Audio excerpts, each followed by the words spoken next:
Probably the best start of his career. At what point in time will this be the worst trade in Mets history? I would trade away whatever I needed to get Scherzer for this year. Baseball lifestyle, it's my lifestyle. What's going on, everybody? Welcome back to another episode of The Grounds Crew. I'm your host, Josh Gerson, along with my co-host, Bill Rom. What's up, guys? And before we get started, as always, make sure you like and subscribe. Toss us a review. We appreciate the support.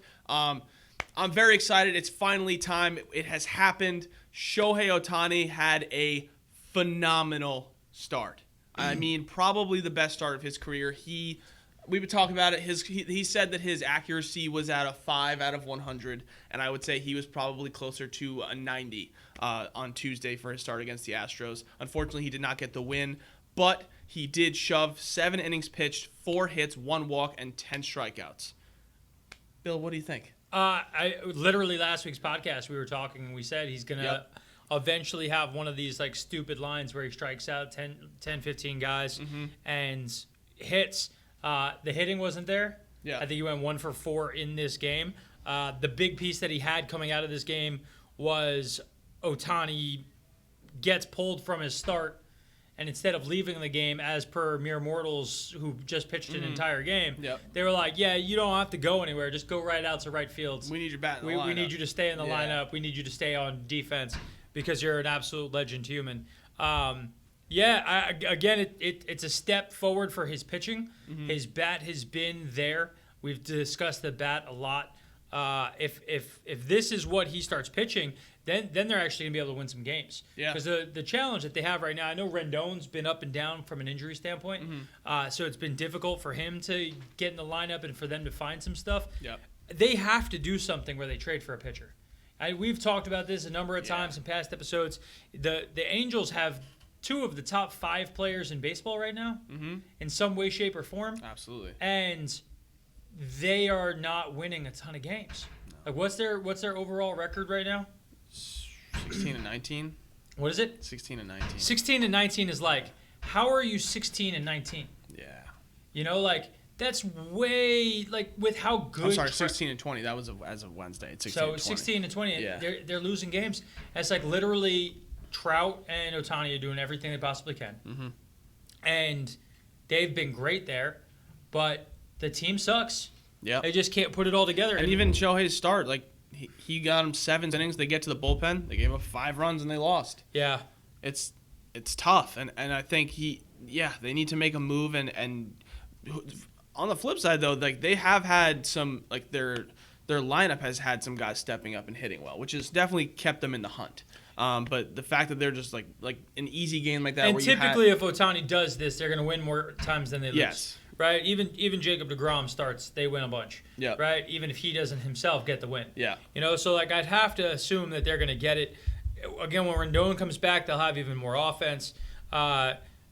So the funniest thing that's now happens, we obviously were very much on the Ohtani train earlier than most. Yep. I don't want to say that we were first. We were probably first, but like we were at least in the ballpark before he even did anything wild. Yeah. But I've been playing. Obviously, MLB The Show came out. I have an Xbox, so I haven't been able to play. Now I can. And one of the cards I pulled recently was I got an Ohtani that was like an 85 overall. Okay. And that was after it got upgraded from like an 81. Kevin Durant, come to find out. 1, big Shohei Ohtani fan. 2, big MLB The Show fan. Like, out here talking about how he's going to have to move Trey Turner in order to get Ohtani. Yeah, I was kind of shocked. In his franchise. And I'm like, okay, KD, I see you. And that, like, we were all talking about it off camera. Like, KD definitely is that weird dude who has, like, 4 real friends. So, like, I see him heavy being like, you know what I'm doing? Like, I have my username. Like, I got my handle that I play with, and I'm just out here playing the show. I imagine, like, Dietz, has played against KD in NHL. Like, I know that they've played against each other, and Dietz has sat there and talked, and KD sat there, like, stomping his foot, like, this sucks. But, yeah, like, Katie's that low-key, like, sports kid who just plays every sports video game. Goes home immediately, throws a PS5 on. Because what else is he doing? He's like, I play basketball, I tweet about people yelling about me about basketball, and then I play sports video games. That's it. That sounds like the KD experience. Yeah, in a nutshell, for sure. And I think the baseball world loved it that, like, basketball players were getting in on the show now. I think that the show feels like it just has more chops this year just because it's everywhere now. Because it's on both systems, I love it. It really has brought open that more people are able to play it. More people are excited about the little things about it. But listen, like the real thing is baseball's more fun right now. Yeah. And we've been talking about this now for a couple of weeks. There's a lot of fun stuff. There's a lot of interesting things happening in the game. Yep. And there just keeps being storyline after storyline after storyline. The pitchers doing this. Walk-off wins, people showing up with different stuff, like guys chirping at each other. The Baltimore Orioles tweeted at the Mets because Taijuan Walker goes up, puts the bat on his shoulder. 3-pitch strikeout, never really intense. Selling that. Oh no, we definitely don't need a DH. We don't right? need a DH. No, pitchers, why would we need that? Pitchers need to bunt. He got up there. He stood as far away in the box as he could. Bat on his shoulder. And he looked like he was even like, I don't even want to have to pick this up at all. Yep. Just please throw it over the plate. 3 strikes, 92, right down the middle. Go He's like, sit all right, down. cool, I'm done. And even they tweeted and they're like, epic battle. Yep. Like this was a hot one. Yep. And it's like even the accounts are chirping and having fun time. So like when other athletes from other sports, like everyone tweets when LeBron does something crazy in a game from multiple sports, right? Yep. The NFL, when everybody on Sunday is watching and somebody goes out there and catches a one-handed catch, like athletes from every sport are like, oh my God. Yep. When you watch a UFC fight and somebody gets knocked out, like everybody's got emojis coming up. And UFC's a big one that I think you see the entire sports world sitting down for that. Baseball, nothing. Nobody's paying. Now, yeah, people are paying attention. Like again, if Kevin Durant has gotten time that he's spending time on baseball is like extra cool right now.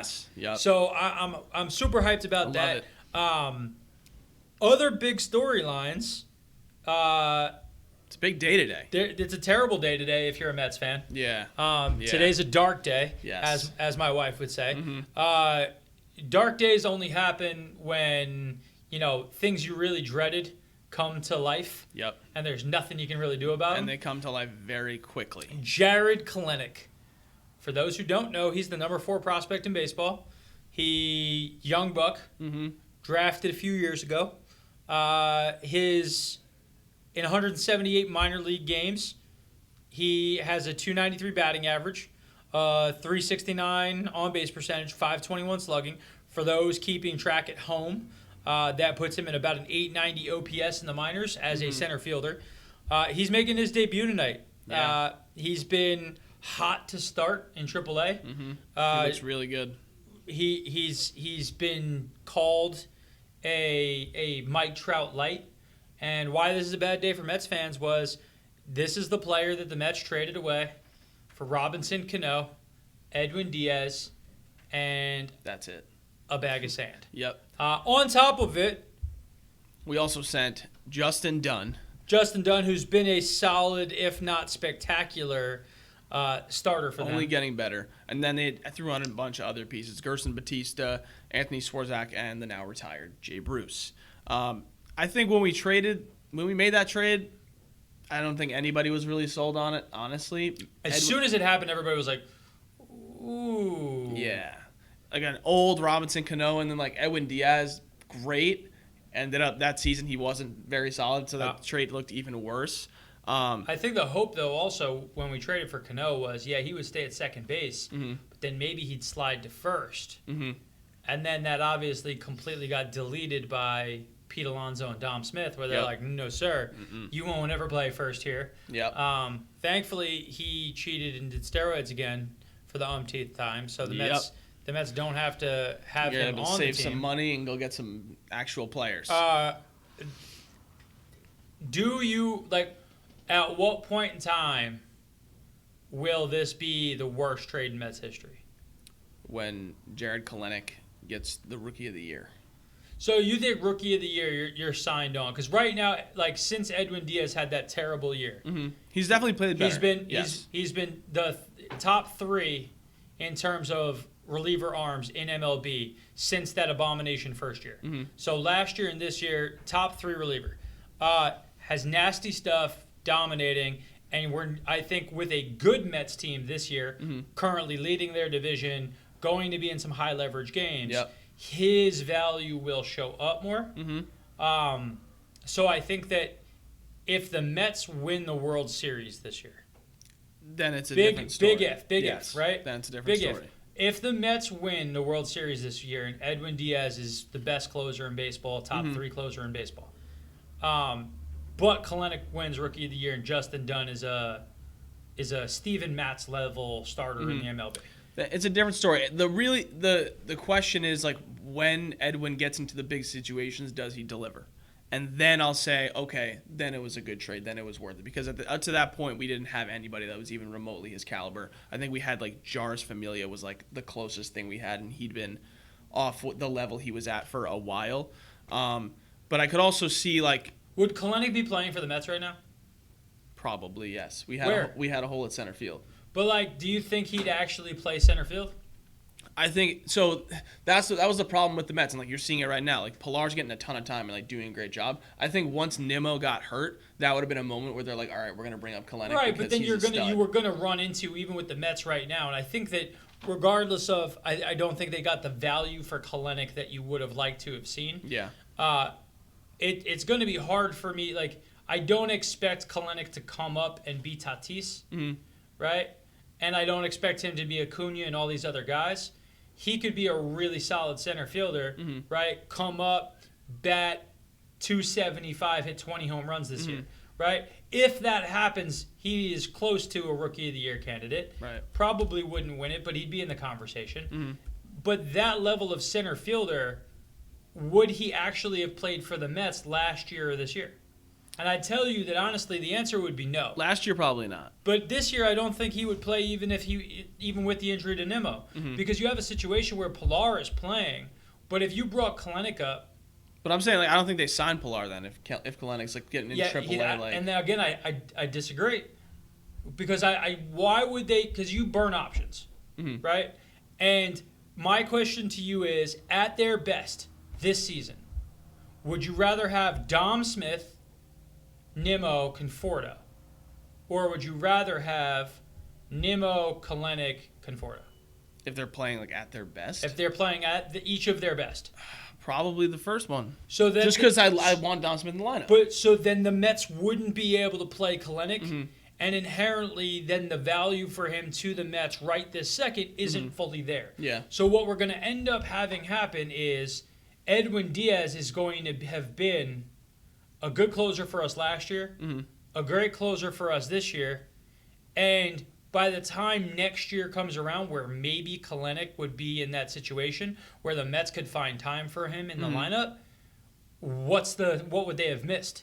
If they win the World Series this year, it was a fine trade, even if it ends up being that Kalenic is a multiple time All-Star. So let me ask you this: if Kelenic's still in the system, is Conforto re-signed? Yes. Yeah. Just because I think Conforto's peak of who he is, and again, like people can disagree with me on the value of Conforto. I think Conforto for who he is going to be an undervalued asset for no matter what he asks for. Yeah. We've talked about this multiple times. Like I think Conforto when his bat and he's protected well in the lineup and his bat is find it like in its groove. He's heating up too right now. Conforto is a top 40 bat in baseball. Okay. And if he's a top 40 bat in baseball across any level of positions, like, why wouldn't you re-sign that guy? The guy who I think is more who might not get re-signed would be Nimmo. Yeah. I could see Nimmo moving to a different team to be a full-time right fielder, left fielder for somebody else, where he maybe goes to a team that's a bad team and he becomes their spark plug best player. Right. Because I think he's an undervalued defensive player, and his bat doesn't have home run pop in it, but has slugging in it. Yeah. So I would say that Nimmo's the guy who I would think would move. The only other thing that I think that's going to happen next year that would allow Kalenic to play next year in the Mets lineup is that Dom Smith's going to be able to play either first base or DH. Yeah. Because That's huge. This It's is going to huge. be. Yep. I can't. There's too much that everybody's looking at this. Like, this doesn't make sense. And I'll show the Taijuan Taijuan Walker, Walker. yep. Right? Like, I'll show that every day. Like, This is Exhibit A, guys. because somebody else made the case in the Mets when the Mets were playing against, I think it might have been the Diamondbacks. No, it was the Orioles, and it was Means and Stroman were going against each other, Right. and you had a situation where they came up, they had guys on base, they had to put Means down. Guy comes in, they see guy come in, Stroman gets taken out for a lefty. They take that guy out, burn him, and put in another position player. Right. So that like strategy of the game goes away, and the Met like Rojas is talking. Oh, that sounds like I grew up on this game. This is the style. This is the thing. Guys, like this is a thing that happens occasionally. That's fine. But you know what? If we had a DH this whole time, we probably wouldn't have that situation. But fans would be more entertained. Yep. They're not entertained by your chess match between two managers. Yep. Right? Like, I like that you guys have the ability to know to do that, but like, no manager's really messing it up too much. People aren't coming to the game to see you guys make a double switch. Yeah, Like, and burning like position players. Yeah. Like, nah, yo, that ain't it. Miss me with it. So I think they're going to get to the DH, and when they do that, then there's going to be an outfield position opened up. Yep. But to me, the Kalenic trade is a travesty if he is like Fernando Tatis. If he comes out and he's electric and he lights them up and like all Because of they a sudden, have a good young core. Because they're also bringing up at the same time, making his debut, same game. This guy Logan Gilbert, who's MLB's number 28 prospect. He had a 2.13 ERA in 2019, which was his only year in the minors. 165 Ks and 33 walks.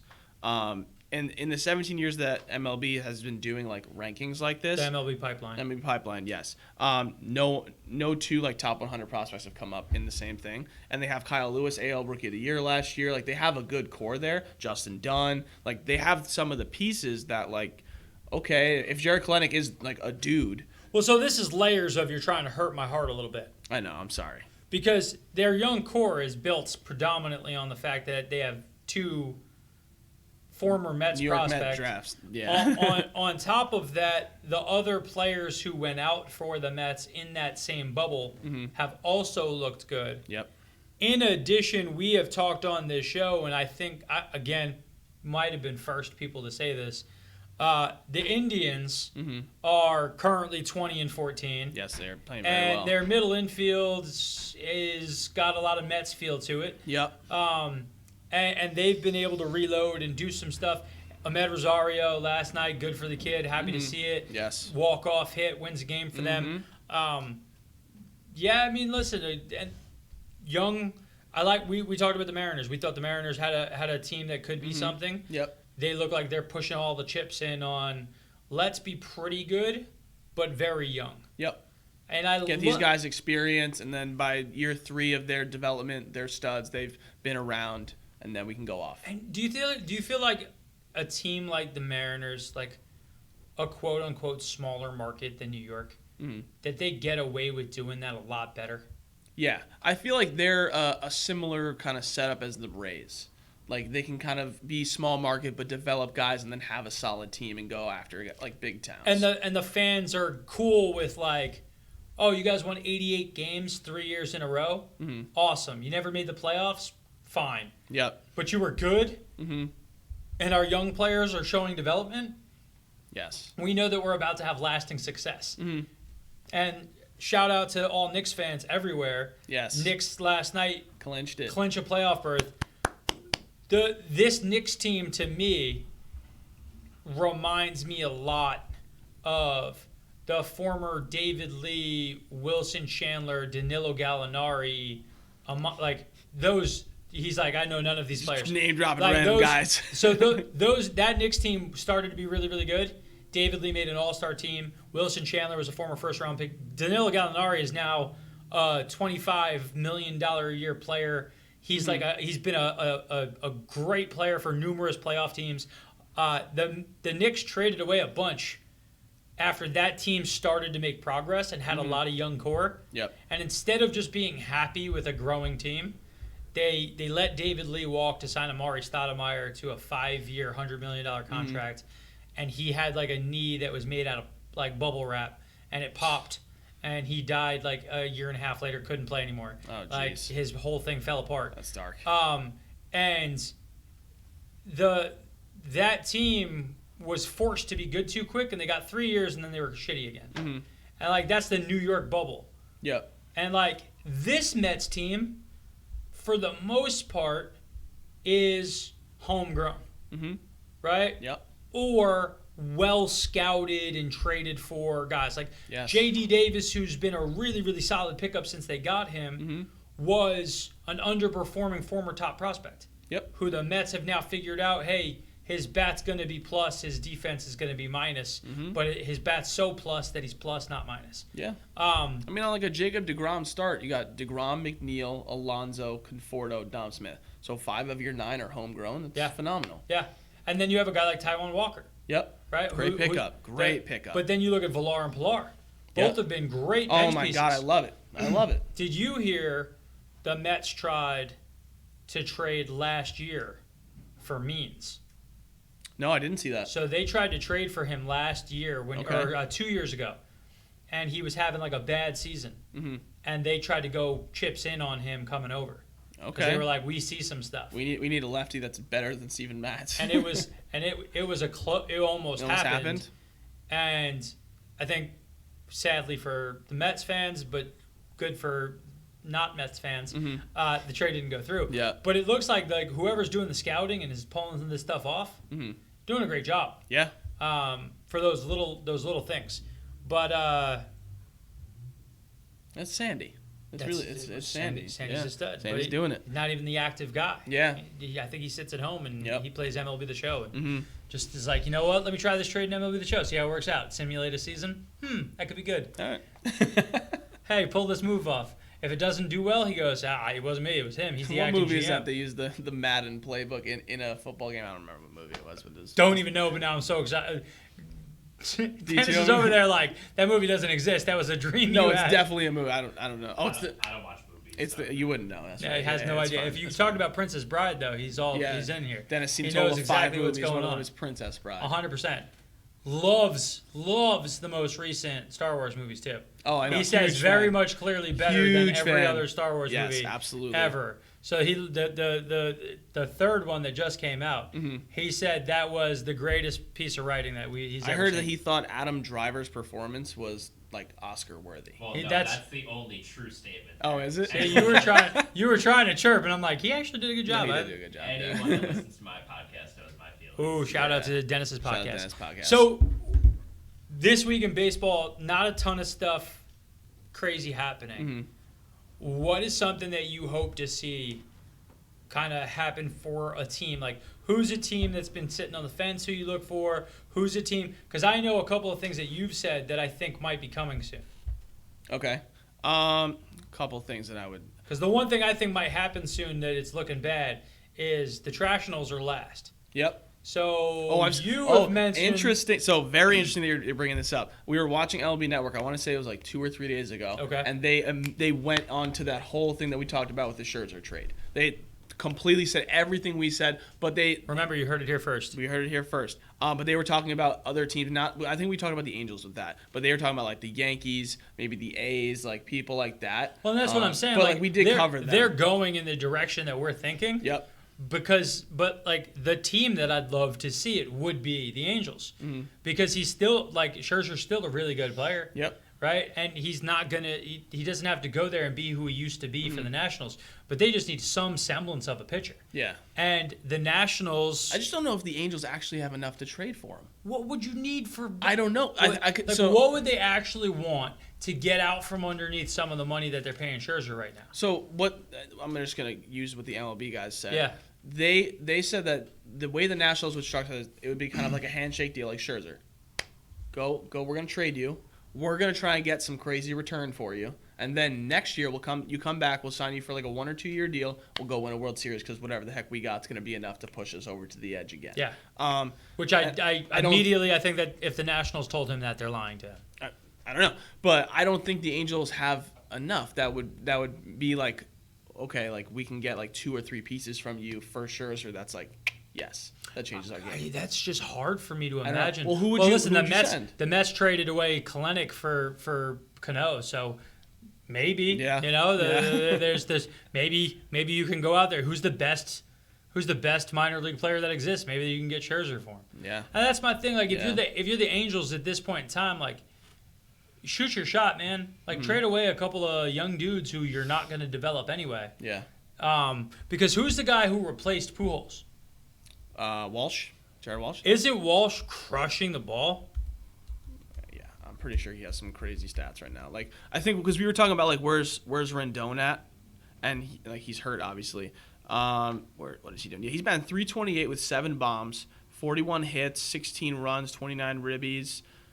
So he's been 966 OPS. He's been a stud, and he played well last year, which is what got to the point that Pujols was. So again, this goes back when Rendon comes back, they're gonna have a 1, 2, 3, 4. Yeah, that can absolutely kill the ball because Ohtani's now leading off because he's so damn fast. Yep. So like that lineup 1 through 4 is gonna be substantial, especially with Rendon being there. Yeah. So like then the question becomes, how do you push them over? I would trade away whatever I needed to get Scherzer for this year to make a run at the Angels going to a postseason because then the hope is Scherzer we can sell you on staying in LA.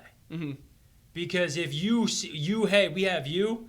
Ohtani's become the truth. The Rendon's locked in. Trout's locked in. Walsh is looking like how old is Walsh? Walsh is. Where the heck does this? Used to be the top of the line. It is, right? What the heck? I want to see he's like. He's 27. 27, yeah. I was right? gonna say, what? So he's locked in his prime, ready to zone it up and be that guy. Yep. Like, Scherzer could, if I'm looking at that situation, why would Scherzer go back to the Nationals? What do they have that's better than the Angels? Offensively. Like, the Angels have a shot. Like, this is the best offense in baseball.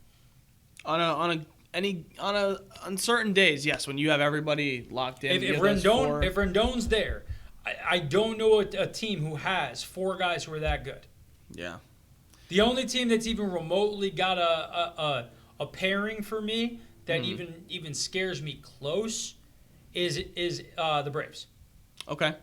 Right? Yeah. Because Freeman can mash. Yeah. Right? So Freeman, Acuna, I don't know. Well, again, I just put in Acuna and Freeman is who I'm even talking about. Like, those two together are really, really good hitters. Yeah. You have 4 of those guys. Like, if you're a pitcher, you're going to get runs. Yeah. And, like, then Ohtani stuff plays up, and we've been talking about it. So, like, I think that a Scherzer trade is definitely on the books if they continue to struggle. And I think everybody in the whole division is now looking at it like the Mets look like they're running at 60% capacity, and they're running away with the division already. Yep.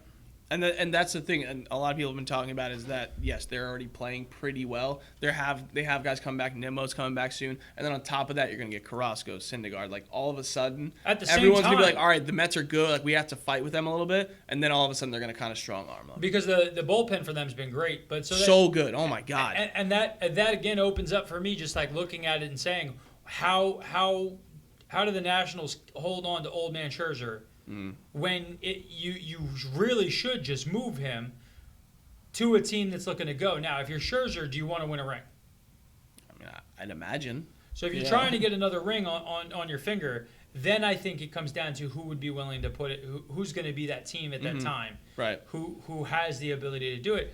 But again, a strange team that's going to end up being a dark horse candidate to do some stuff might end up being these Cleveland Indians, because if you keep winning, right, and you keep doing it, balance out your roster and put together what you're going to have and go win a division. Yeah. And is there a top-line starter who's got a little bit left? If Scherzer went to the Indians, that pitching rotation is immediately ridiculous. And that's what I'm saying. Ridiculous. Like, they look like they're scoring enough. The pitching staff is there. The Cubs losing to them was a big deal for the Cubbies, too. Yeah. because they're now 2 games under 500. We're coming up on 40 games Chris into Bryant the just season. got hurt, actually. So we're coming into 40 games into the season. Like, and again, Chris Bryant getting hurt is probably the worst thing that could happen to them. Yep. Because if you're going to be bad, you want to trade Chris Bryant to be bad. Yep. And get the pieces for him. Mm-hmm. But if he's hurt, you can't move him. Now you're stuck in this no man's land of not only are we not going to win anything this year, but we can't even move assets to try to acquire anything. All right, and just a hit by a pitch, low risk contusion, so nothing crazy. lasting, yeah. And he's batting .308 with 9 home runs. Mm-hmm. Like, he's having a year. Having a year. He is $17 million right now, I think is the number that he has. Yeah. So I think he was $17 million. He's a guy who, if the Cubs aren't winning, is he going to get moved? Because did they want to pay him next year $35 million? Probably not. I think they're. What's he going to ask for is a third baseman who's going to bop 35-plus home runs. Yeah. The trade deadline's going to be frisky this year. Oh, my God. We're going to have to do a couple episodes on trade deadline. That's why I'm saying right now it's kind of like. There's going to be shortstops moving all over the place, big-name pitchers, third baseman. Do you think a lot of shortstops get moved? Yes, absolutely. Just because they're like, we're not going to be able to re-sign I them, want to say at least 2 big-name guys. I could actually see the Cubs moving Javi. Because he's going to be expensive. I don't know if they're going to, like, maybe they try to go re-sign him and not KB. I think the Rockies, without a doubt, are moving Story. I don't know where. It could be. I don't think it's going to be the Yankees, and a lot of people were saying that. I think the Yankees are going to go after Seager in the offseason. But I would say at least 2 guys, for sure. If they go after Seager, where does Glaber go? Glaber swings over to second or third or some other team. Is he traded? He might be in that trade. That is wild. Yeah. That you even say that. And a year and a half ago, Jay Schapp and a whole bunch of other Yankee fans are like, this dude is going to be MVP of the league. Yeah. And we went from this guy's MVP of the league of, we would include him for a dude. Mm-hmm. Like, wow. Yeah. Like, wow. And I actually love that trade if they could make that happen for the Dodgers. Yeah. Because that would make them cheap again at shortstop, not lose so much that it's debilitating to what's already a fantastic team, and you get to reset your financial structure overnight. Yep. And not lose too much. That's actually really interesting. I wish teams did stuff like that more often. I don't know what because they just re-signed Justin Turner, right? Right, but Justin Turner, then you go on top of the fact that they just gave $40 million to Bauer. Right, like $34 million for 2 years. So here's another interesting thing: if Seager's going to be more than just Glaber straight up, maybe it's Glaber and Uhar, and then they have their backup third baseman for when Turner's done the following season, and then he's probably pretty cheap too, and then you're back to this cheap left side of the infield, and you can kind of work with that. And they're also very young. What's the deal with Bo Bichette? Bo Bichette's going to be in Toronto for a while. He's probably still on his rookie deal, whatever control they have over him right now. He wasn't a rookie last year, though, was he? No, I think that was his second year. So this is year 3. Yeah. So he starts coming into. He's got 3 years after this. That's another thing. Like, that team looks good. Mm-hmm. Could they be a team that goes after somebody else? Yeah, because they've already spent a bunch of money, and if their guys are turning up, and totally forgot. Carlos Correa is a free agent as well. And Correa, I think is gonna struggle on the market. Yeah, he's an interesting one because talent, he's there, but I think there's a lot of other things that teams might shy away from from his like issues around the league. Yep. And I know just based on what Houston already offered him, I think it was like 6 years, 180 or something like that, probably less, 160 maybe, and he laughed in their face at that number. And that's the thing is I don't know, like now looking back at him laughing, like when's the last time he was good?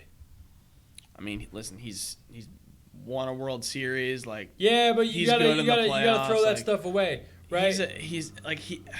Number-wise, it probably doesn't show how good he actually is. In his last 4 years, from an OPS standpoint, we've got this year at 725, last year at 709, then 926, which was a great year in 2019, and then 728 in 2018. So when we really this is also like the thing that like teams and people and guys have to think about with a guy like Tatis. Yep. Is like Correa was Tatis. Mm-hmm.